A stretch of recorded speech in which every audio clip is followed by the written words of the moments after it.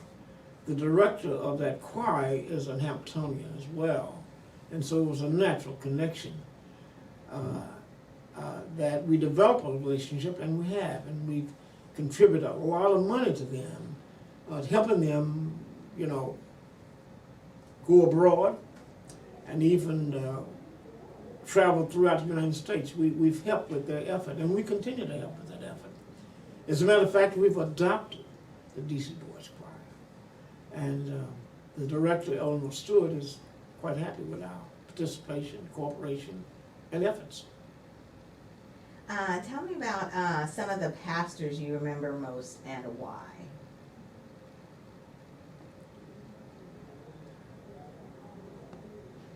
Well, I guess I have to start with Reverend Frank Williams.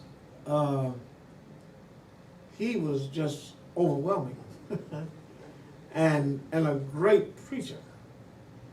And so I, you know, unashamedly developed a kinship with him, and had an opportunity to preside over his retirement celebration at Howard University. Really highlighting my life. The retirement from Asbury? Yes. Was celebration was held at Howard University? Absolutely. And I was Master of Ceremonies, by virtue of me being the chair of the administrative board at that time. Reverend Hutchins. Reverend Joshua Hutchins? Was a friend of mine. I was a friend of his.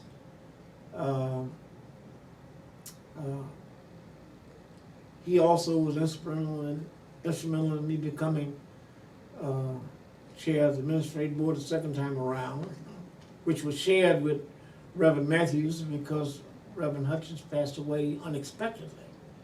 And so I got split between the two pastors. Reverend Eugene Matthews is the second pastor you're working with in that. That's correct. That's correct. Reverend Matthews was another one that I developed a very warm and cordial relationship with. I liked his approach, and we got along well. I consider him a friend, and I think he's a friend of mine. As a matter of fact, back then, people striving to become a bishop were permitted to campaign at the conferences. That's no longer the practice now. But I was on Reverend Matthews' campaign committee. You and your wife, Thelma, ran a School of Christian Growth for 9 years for the District of the United Methodist Church. Can you describe what you did, what it meant to you? Our job was to formulate a course of study each year, a comprehensive course of study for Christian education, which involved somewhere between 18 and 20 different classes, different subjects. And we prevailed on pastors and lay people in the district to become the faculty for this annual gathering. And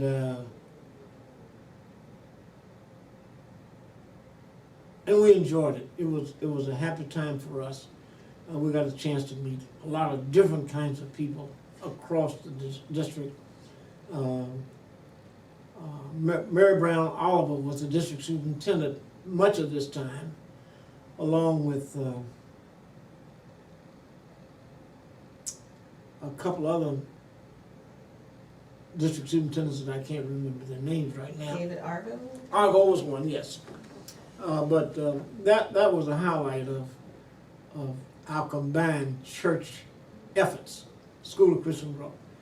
We somehow or another, it dissolved with great regret. But we decided that we would come and try to do the same thing at Asbury. And so we became the co-chairs of Christian education for Asbury Church as opposed to the district. of which there were some 60-odd churches involved in that. And so we did that as best we could. So this was a weekend of formal Christian education once a year that you were doing? Once in a the year, district? right. And then you moved those same skills to Asbury itself, probably in the late 2000s? That's right. Can you tell me about any specific Asbury members that you recall most and why? What, in this effort? In general. Do I recall, say that again? Particular Asbury members that you recall fondly, remember about, maybe people that we should know about or remember that. Well, you had to adore folks like Sandra Kingshaw, Ruth Giles, the current pastor at Foundry, Sorelli, Pastor Sorelli. Ginger Gaines Sorelli? Yeah, she was a member of our faculty. Had a great time with her.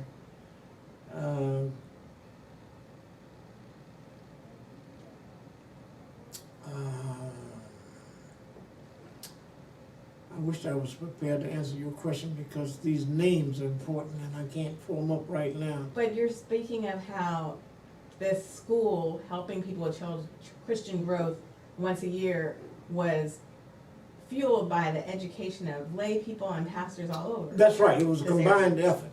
And it was really to effectuate greater participation and diversity of Christian subjects in these churches, in these 60-odd churches in the district, trying to improve participation, evangelism, a number of subjects where the district superintendent thought needed to be strengthened.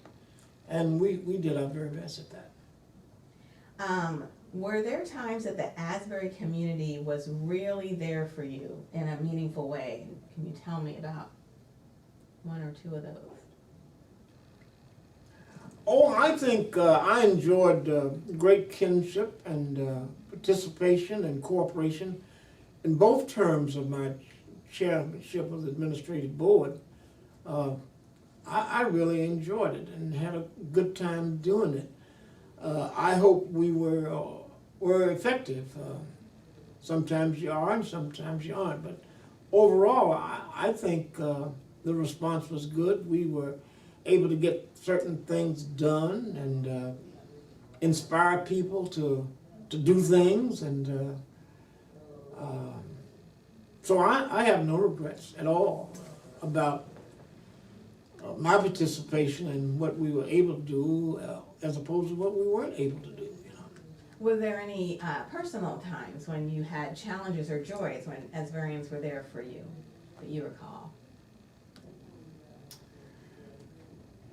Well, I had a good time being the lay leader because that gave me a chance to be in the pulpit.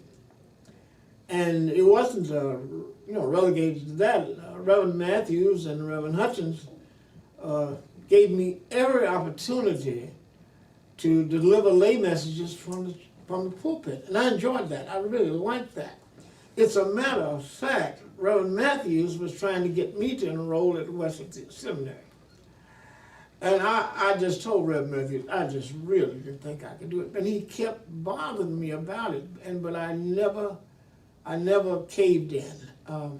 Should I? I'm not sure, but he really thought I should get some formal theological education and give a chance at becoming a pastor.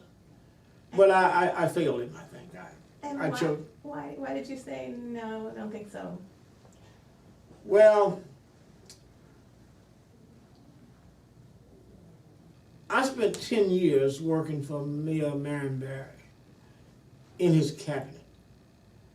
And when you spend 10 rigorous years with a high-profile, big city mayor, I'm not so sure you've got the energy to do much more. and I loved working for the district government and working for the mayor, and so I decided that I was not going to do what Rev. Matthews suggests I do, that I spend more time trying to help our mayor, and I did what I could. All right, just like 2 more questions about Asbury and United Methodism, and then we'll move on to your career, back to your career. You have had concerns and ideas about Asbury's future. Can you share 1 or 2 of them? I think one in particular had to do with collaborating with other congregations. Yes. I think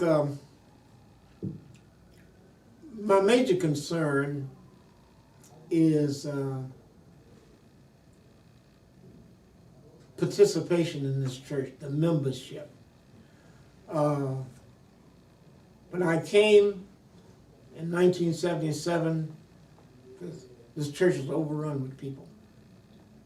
And for whatever reasons, and there are many reasons why people are no longer here, we tend to lose somewhere between 30 and 35 people through death each year.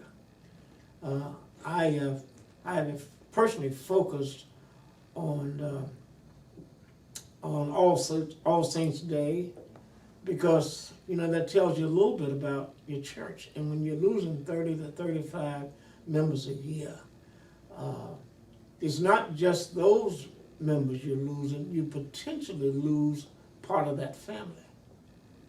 And as the world knows, our attendance is nowhere near what it used to be, and it continues to decrease. And I think that many people in this church are very concerned about it. I think most people are concerned about the decreased attendance on Sunday morning. And I think there are ongoing efforts to counteract that, to deal with that phenomenon, but we're not alone. Church membership throughout America is way down, to the extent 33-35%, and we're no different. But something has to be done, and I think things will be done to counteract this. Else we would dissolve ourselves, and I don't think we want to do that. So I think it's important that we all work comprehensively to reverse this trend, particularly as it relates to our young people, our millennials. We are devoid of that age group in this church, and that has to be dealt with. I think it will be dealt with comprehensively, but it causes some concern as far as I'm concerned. Did you have a particular idea of a step that maybe this congregation should be taking to deal with those statistics? I think my central concern is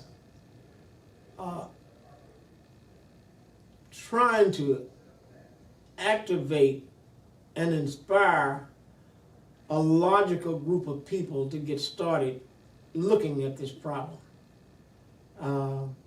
I'm not convinced that we can do it all by ourselves, but I think there needs to be a group of committed folk who wish to spend some time looking at this problem and thinking out loud together how we prayerfully can begin to reverse this trend. And we're not alone, and so I don't think we necessarily have to reinvent the wheel. But there are current instances as to what churches can do to reverse this trend.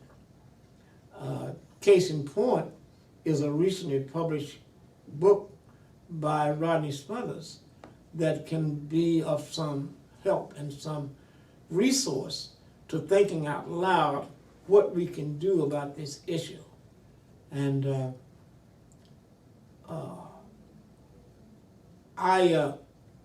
I'm continuing to hope that there'll be opportunities for us to begin to get our arms and hands and brains around this issue. Thank you. Is there anything else that you wanted to mention as far as important events related to Asbury and DC history, or things that people don't know about Asbury that people should remember and know?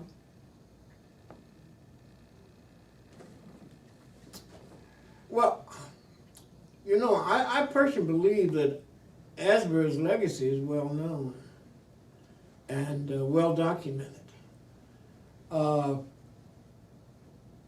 truth of the matter is, life is a moving target, and we have to make adjustments. The legacy that we know so well may not be completely useful in terms of combating these new challenges of attracting young people to our church. I'm not necessarily saying we need to think outside the box, but we need to look realistically and holistically as to how we can attract people to our church. There's no good reason why this church couldn't be a parish church right here in this community, dealing with all the different elements, racially, economically, socially.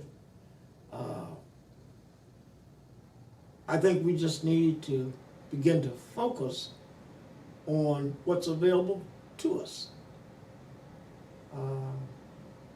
These are difficult issues, difficult problems, but we're tough people. Asburyans are tough people, and I think we will deal with it.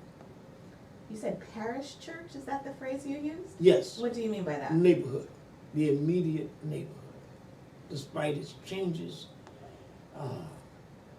despite its challenges, I think Asbury's future is right here in this neighborhood. What would be an example of the change you've seen over the time you've been here in this neighborhood where Asbury is located, when you first arrived versus now? Well, the density and the high rise of these tall buildings is overwhelming, but I think they can be confronted. I think they can be overcome. They're just buildings, but there are people inside these buildings.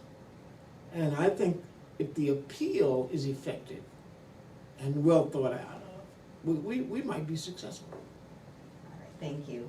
So we will move back to Washington in general and some of your life there. In what neighborhoods have you lived in DC? Like when you first moved? I first came to Washington when I was discharged from the Army. I lived at River Terrace, which is a nice little community over in Northeast Washington. Lived there from 1958 to 1964. So And what do you remember about that neighborhood at that time? well, I think the highlight was that's where my first child went to elementary school, at River Terrace Elementary School. And Stephanie, my first child, had a very good time at River Terrace until we moved,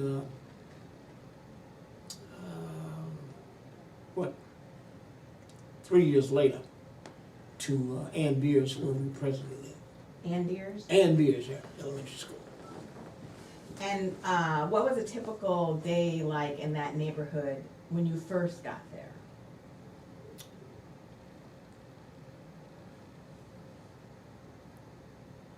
The neighborhood was quiet.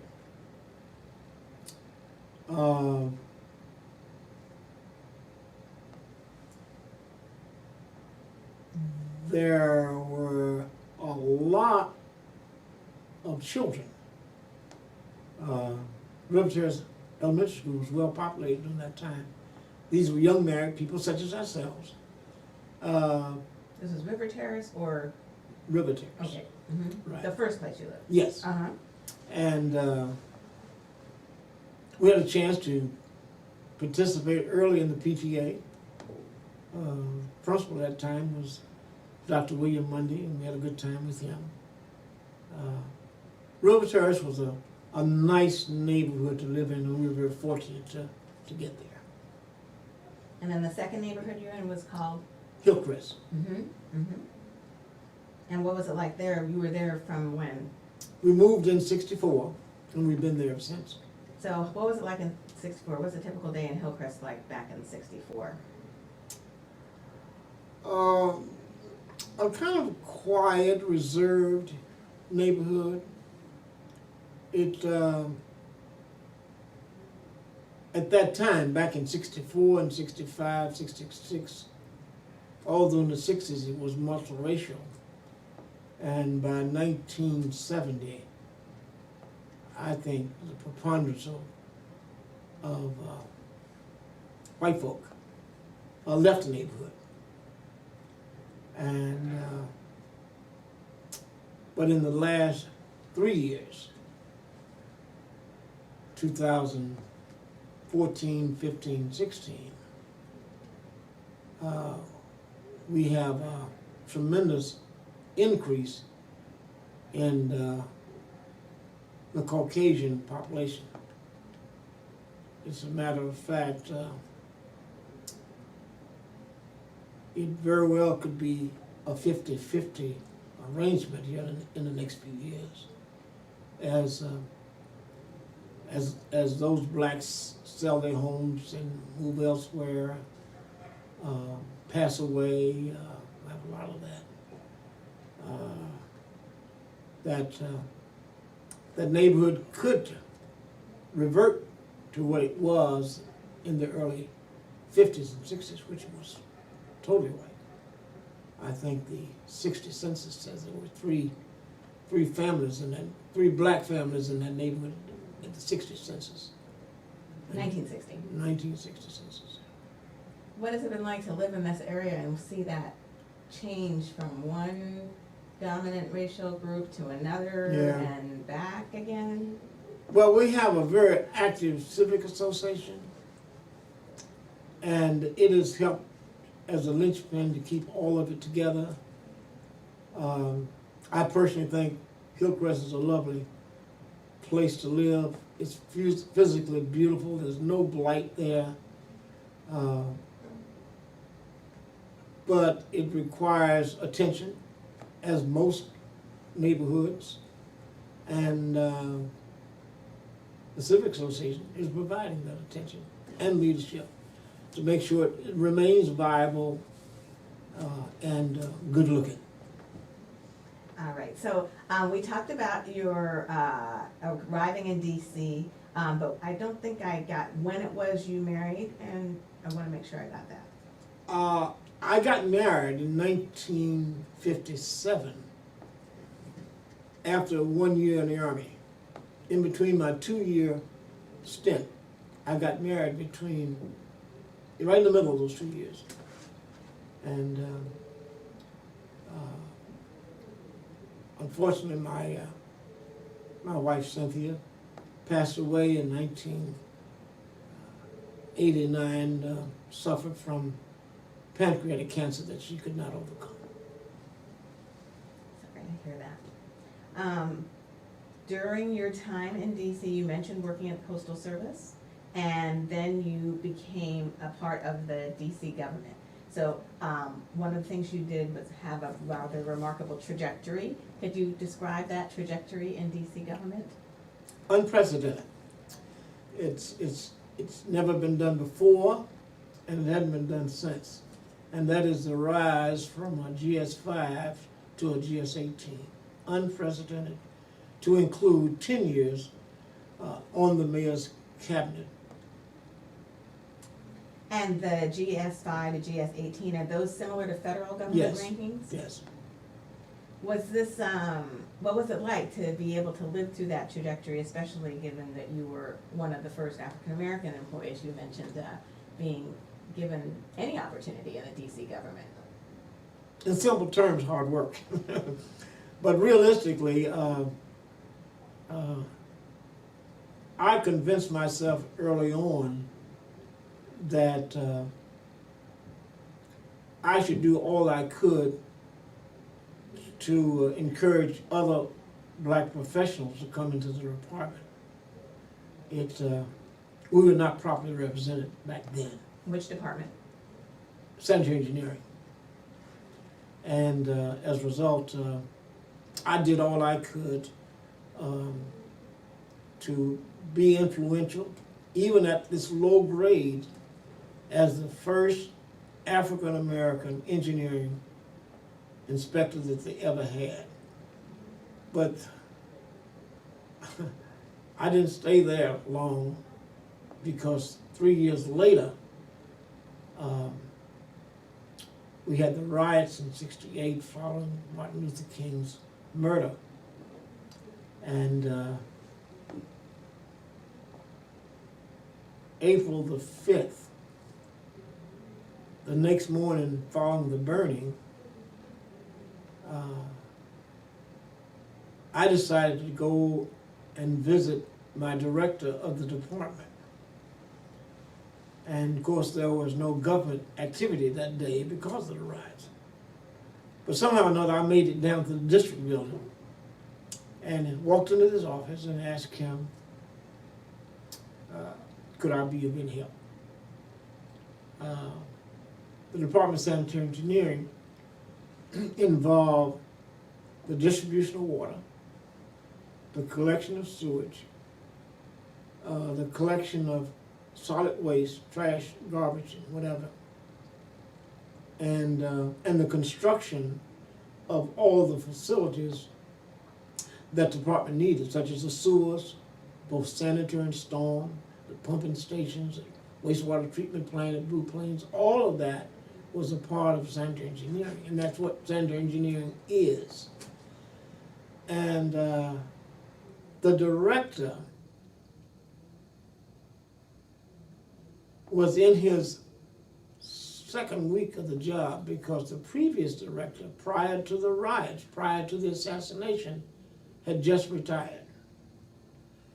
And I had a feeling that this new director, who was the assistant director, or deputy director at the time, before Mayor Washington promoted him to the director of the department, I thought he didn't have an idea of what to do.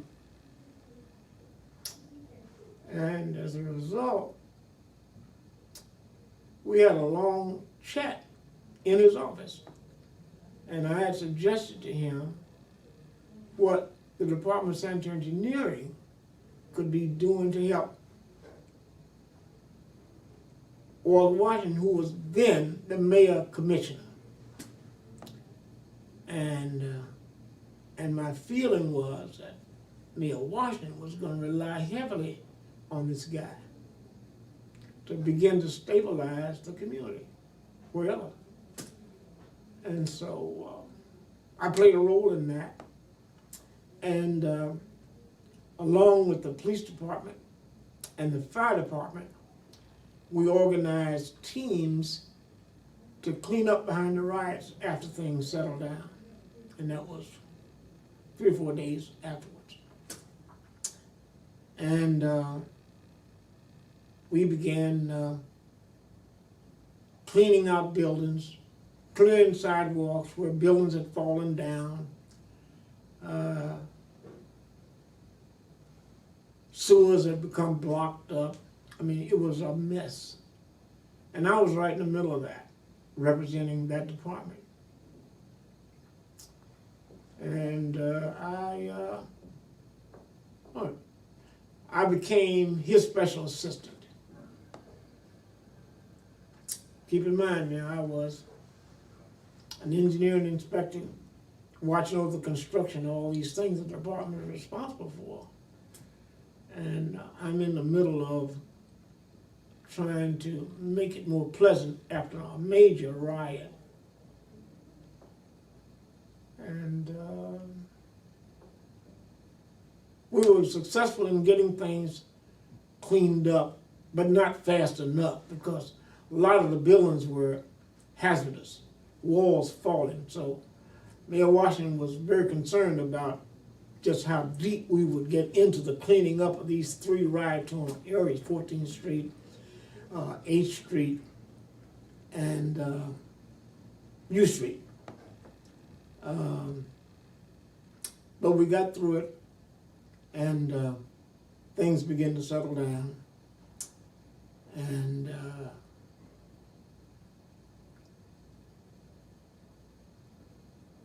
the next summer, '69, we had another little riot at 14th and Park Road. Did not do as much damage as the first riot. What was the catalyst for that one?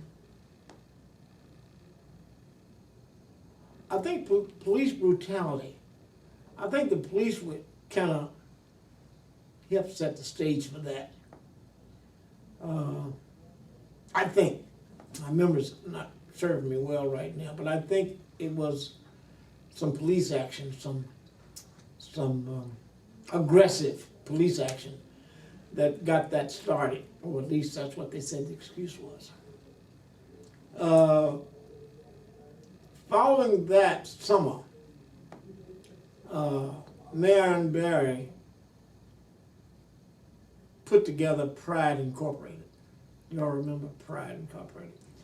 Well, Mayor Barry at that time thought that we must do whatever we can to put these young black boys and girls to work, get them occupied, particularly during the summer. And hence Pride was created. Mayor Washington asked me, would I be the coordinator, the city's coordinator to Pride? And I told him, yeah, we'll do it. And that developed the relationship between me and Marion Barry. Pride lasted a number of years, but in the early years, they got a grant from the Department of Labor, but the grant was only to pay for salaries for these young boys and girls. And I think there were somewhere in the neighborhood of between 8,000 and 10,000 kids involved here. I mean, they got a big grant. And, but they didn't have, and they wanted to clean up streets and alleys, particularly in the inner city, and clean up some of the continuing remnants and debris following the riots. And they didn't have any trucks. They didn't have any tools, didn't have any uniforms. I mean, all they had was the salary, the base pay that he could pay them. And Mayor Washington agreed to provide them with these things that they did not have and could not afford. And I wound up being the coordinator between Walter Washington and Marion Barry. And who was mayor? Walter Washington. That's notwithstanding the fact that the Mayor Barry wanted to be mayor one day, and he would be. And what, 9 years later, he became the mayor. And So the help that the city needed after the riots, help that Pride needed. but the overall help that the city needed, Mm-hmm. the skills you had and the department you were working in, Yeah. it was like a, Perfect match. And as a result, I developed this very strong relationship with Mayor Barry. And that when he continued. became mayor. Huh? When he became When he mayor. became mayor. And I met him just accidentally on the corner of 13th and E, right down the street here. He was walking to the district building. I don't know where I was going, but we ran into each other at that intersection. And he said, how would you like to come to work for me? I said, I'd very much like to come to work for you. Had no idea what he was talking about. And he says, I need a new director of environmental services, which was the forerunner of the old Department of Sanitary Engineering. It got renamed in 1970 for whatever reasons. It became environmental services and more comprehensive in its approach. And he asked me, did I want the job? And I told him, yeah, I'll take it. And about 6 weeks later, I was the acting director of the Department of Environmental Services. So what time period was this? This was, I met him in August of '69 at 13th and E. And a couple months later, I was the acting director and continued working for him in his cabinet all the way to the time I retired in '89. What would you say are a couple of major achievements that you accomplished in these different departments once you were working under Mayor Barry? I think the single most facet of my career is that the work I was able to accomplish with citizens in this city.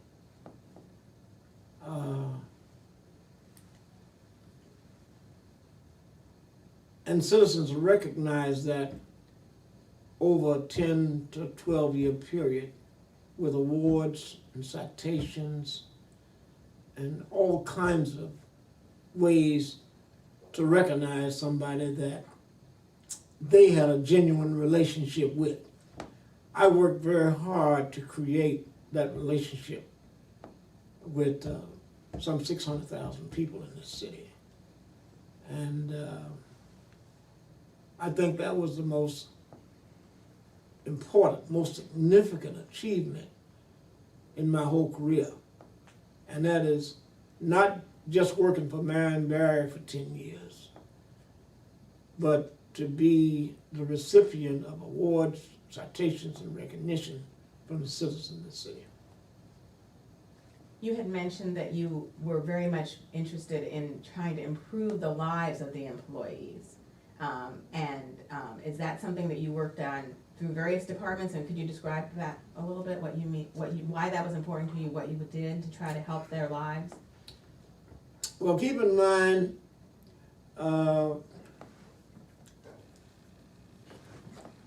we were not, people who were running the government when I joined it were not the most enlightened people in terms of race relations. With the exception of one or two of sort of a 24 department city government, only 2 were blacks. Department heads. Yes, this was an all-white operation ran by all white people, and principally a congressman from South Carolina, Congressman Thomas McMillan. So in many cases, people thought that we were one great plantation.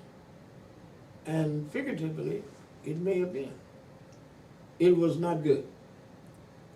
And I think Walter Washington did much to improve it. I think Marion Barry put the capstone on it and made it an up-to-date urban environment, racially and otherwise. People got put in jobs they've never been put in before. I'm a clear recipient of that. But that's what that was a kind of negative profile we had way back then. Things have changed now. Did you see yourself having a role in that change? I think so, without being overly self-conscious about it. I think I did my share of improving the image and the substance and the resources of the city. I worked very hard, and others did too. Is there an example you give of how that change happened through work you did, something that in your department you instituted, one of the departments, one of the many departments you worked in, that you think made a difference, that maybe helped it become a true urban city? The Department of Environmental Services and its predecessor, sanitary engineering, was a preponderance of jobs that are on the lower end in terms of visibility, appreciation, professionalism. I mean, we're talking about people who collected your trash and garbage. We're talking about people who provided your raw water supply. We're talking about people who collected the sewage. We're talking about people who treated the sewage and cleaned it up before putting it back in the river. We're talking about 3,600 employees that I was in charge of. And self-esteem was not wholesale in that department. And I knew it. I had been I'd been a recipient of that. It was no secret that I was the first black engineering inspector in that department. So what you had was a large number of people who were in thankless jobs, dirty jobs, jobs that were not recognized per se as jobs. So we're on the bottom of the barrel in many instances, and I thought I could do something about that. And I certainly tried by uplifting employees with awards programs and things like that. We didn't have those before. But I also had a chance because Mayor Washington instituted a program where senior management officials could get their master's degree at no expense to them.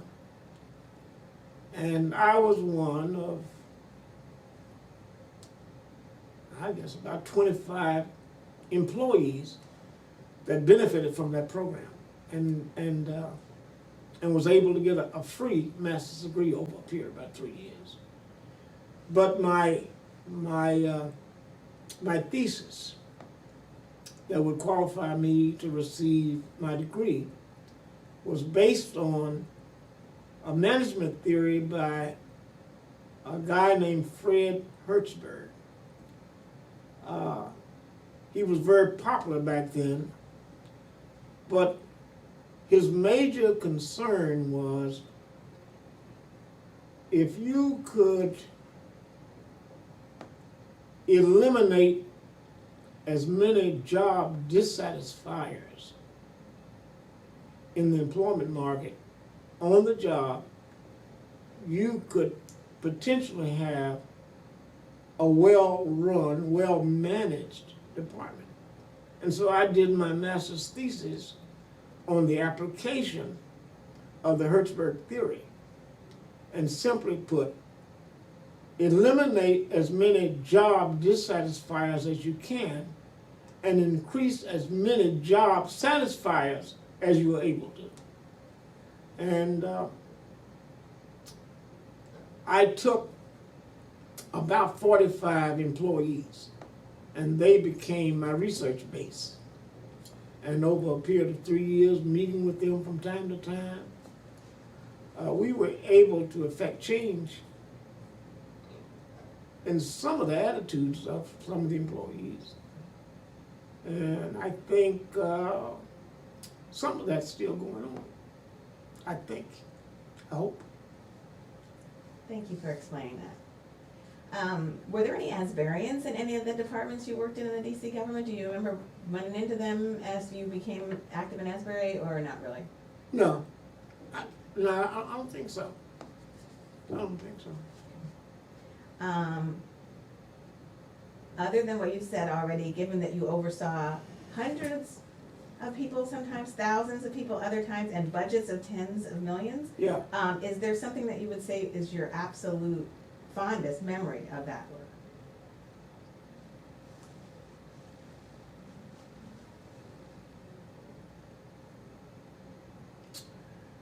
Well,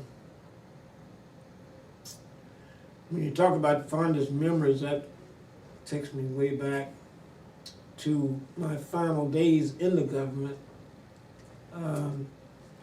There were a group of former employees, former managers, decided on their own to give me what I considered a very elaborate retirement program party at the Cabot. Is it called Cabot now? Shore, at the Shore Motel. There must have been close to 700 people in attendance. Some of them were sanitation workers. Some of them were middle managers. Just about the mayor's entire cabinet was there. And the mayor made the principal speech. It was about 3.5 hours of just plain joy for me. And it was a capstone of my career. And it was a great party. And people came in great numbers. Congratulations, belatedly. So after retirement, you entered the private sector. Could you speak a little bit about what it was you did and whether you are still doing that?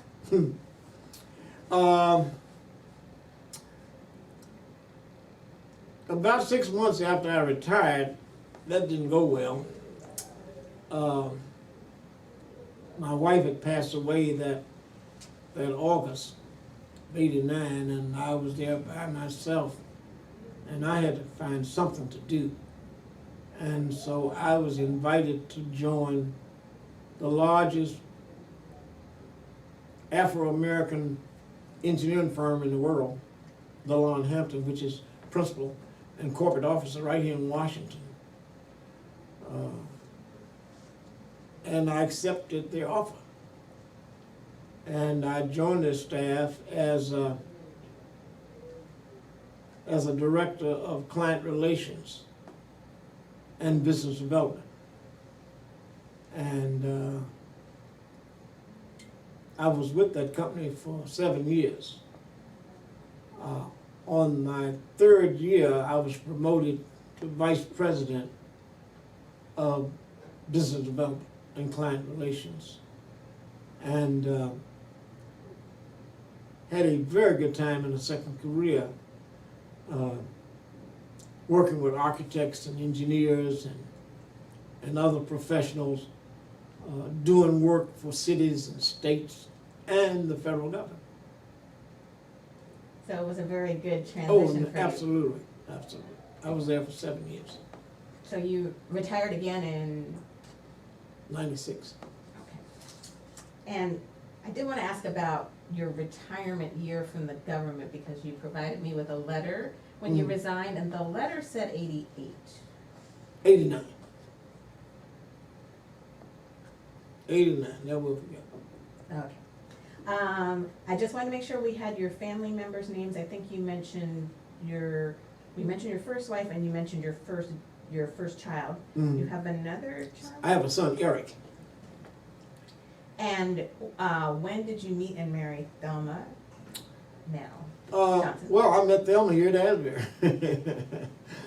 I don't quite know the year I met Thelma, but after following 4 years of being a bachelor,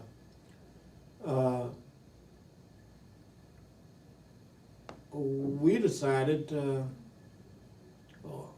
we'd get married, and we got married in December of '96, and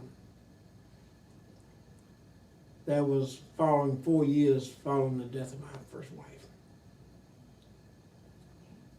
And of what, in general, everything we've discussed or not, of what are you most proud?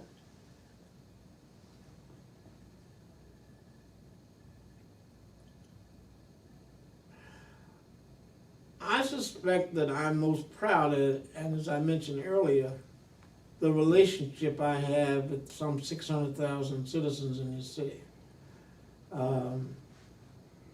What I didn't tell you, that I had a short stint at being a politician. I ran for public office as a member of the DC Democratic Committee and won with 28,000 votes. And I served on that committee for 4 years and was disillusioned at what we had gotten done, what we had accomplished, so I didn't run again. Did you think about No, running for mayor? no. But some people who run for public office never achieve 28,000 votes. And I was certainly very lucky and very happy to attract that much attention. Of all the things you've done in your life, what has been the greatest blessing?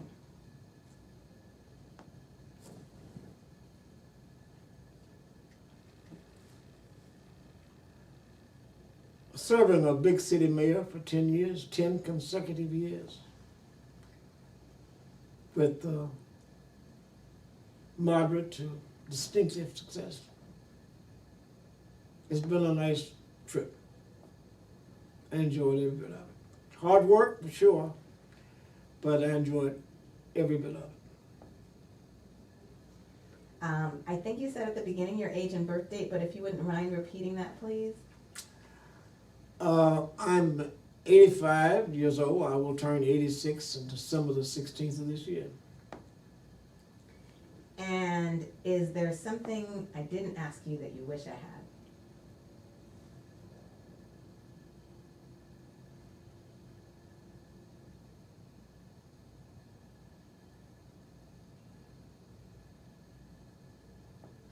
No, I think I'm satisfied with that. You've heard enough about me and my father, who was truly my role model, and I tried to fashion my life after his, and I think I was reasonably successful. I didn't have 11 children, but I think I'm a replica of my dad. And what was your dad's full name? LaVon Thomas Johnson. And your mother's? Ethel Estelle Johnson. Sounds like they would be very proud of your accomplishments. I think they would. Yeah, I think so. Thank you for Particularly that I'm a member of Asbury United Methodist Church in Washington, D.C. Thank you for the interview. Is there anything else you want to add before I turn off the recorder? No, I'm fine. Okay. Thank you. Thank It's you. been great.